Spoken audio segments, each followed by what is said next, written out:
Welcome to Daily Dose of Knowledge. Today we are talking about a specific kind of person. Not the loudest person in the room. Not the most aggressive. Not the one who brags. The one who, when everything is falling apart, when the pressure is real and the odds are against them, feels something strange. Not fear, not panic. Something closer to clarity. This is the person who needs to win. And today we are going inside their mind. Most people want to win. That is normal. That is human. But wanting to win and needing to win are not the same thing. Wanting to win means you prefer the better outcome. Needing to win means the alternative is psychologically unbearable. And that distinction between preference and need is where this personality type begins. The person who needs to win does not experience competition the way others do. For them, it is never just a game, never just a job, never just an argument. It is always something more. Something beneath the surface that the game is standing in for. Now let's go into where this comes from. Because nobody is born needing to win. For most people who carry this drive, it did not start with ambition. It started with something that felt like its opposite. Powerlessness. A situation, early and formative, where the outcome was not in their hands and the cost of that was significant. The mind of a child in that situation does not conclude that life is unfair. It concludes something more actionable. If I am better, if I am stronger, if I win, this will not happen again. Winning becomes armor. Not a trophy. Armor. Protection against a specific kind of pain that once arrived uninvited. This is why the need to win often intensifies under pressure rather than collapsing. Pressure activates the original wound. And the response to that wound was always the same. Do not lose. Whatever it takes. Do not lose. Psychologists call this a compensatory drive. The external pursuit of control and achievement as a defense against an internal experience of vulnerability. It looks like ambition from the outside. From the inside, it feels more like necessity. And the person living it often cannot tell the difference. Because the drive has been present so long, it no longer feels like a response. It feels like identity. Now let's talk about what happens inside the mind when winning is on the line. Most people under pressure experience cognitive narrowing. The thinking becomes less flexible. Options disappear. Anxiety rises. The person who needs to win often experiences something different. The pressure does not narrow their thinking. It focuses it. Everything irrelevant drops away. The noise quiets. And what remains is a kind of cold, precise clarity that other people find unsettling to be around. This is not a superpower they were born with. It is a trained response. Years of high-stakes moments teaching the nervous system that pressure is the signal to sharpen, not to scatter. Their baseline in crisis is higher than most people's baseline in calm. That is genuinely rare. But here is what lives on the other side of that clarity. The aftermath of winning does not feel the way most people imagine it does. There is a moment, brief and strange, where the win arrives, and instead of satisfaction, there is almost nothing. Not emptiness exactly. More like the sudden absence of the pressure that was organizing everything. The goal is gone. The focus dissolves. And what is left feels surprisingly hollow. Psychologists call this arrival fallacy. The gap between the anticipated reward of achievement and the actual emotional experience of it. For most people, this is a passing disappointment. For the person who needs to win, it is a recurring crisis. Because the win was supposed to be enough. And it never quite is. So they find the next thing. Immediately. Another competition. Another goal. Another mountain. Not because they are greedy. Because stillness is genuinely uncomfortable for a mind organized around pursuit. Now let's talk about what losing does to this person. Because this is where it gets complicated. The person who needs to win does not experience losing the way others do. For most people, a loss is a disappointment. Painful but temporary. For this person, a loss lands somewhere deeper.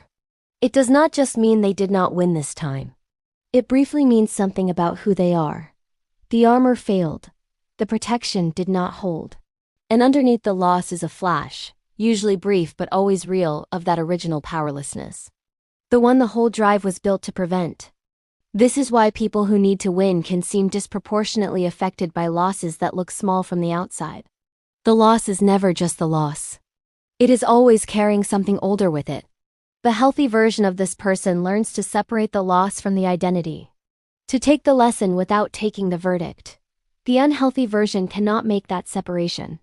Every loss becomes evidence. Evidence of something they have been afraid was true since the beginning. And so they either collapse or they overcorrect, pushing harder, taking bigger risks, becoming more ruthless in pursuit of the next win that will finally silence the doubt. Neither response is rational. Both responses are completely human. Now let's talk about relationships. Because this is where the need to win creates its most complicated damage. The person who needs to win does not switch it off when they leave the competition. They carry it into every dynamic they exist in. Arguments become competitions. Conversations become negotiations. Even love becomes, at some level, a territory to be managed rather than a space to be vulnerable in. This does not mean they do not love deeply. Many of them do. But vulnerability requires the willingness to lose, to be seen without the armor, to exist in a space where winning is not an option. And for a person whose entire psychological architecture is built around not losing, that space is genuinely terrifying. So they control, they manage, they stay one step ahead.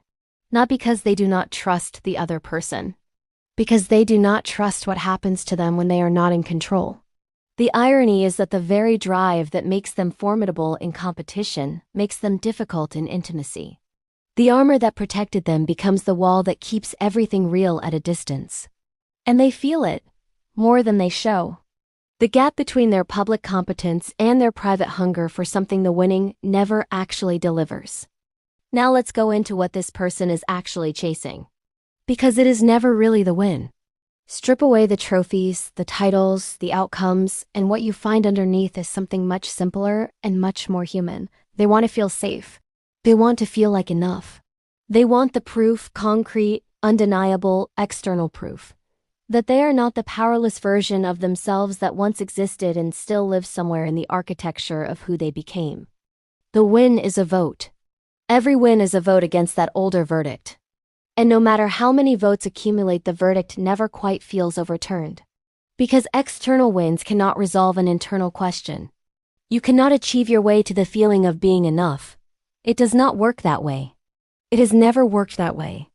The accumulation of wins produces, at best, a temporary reprieve, a moment where the question goes quiet.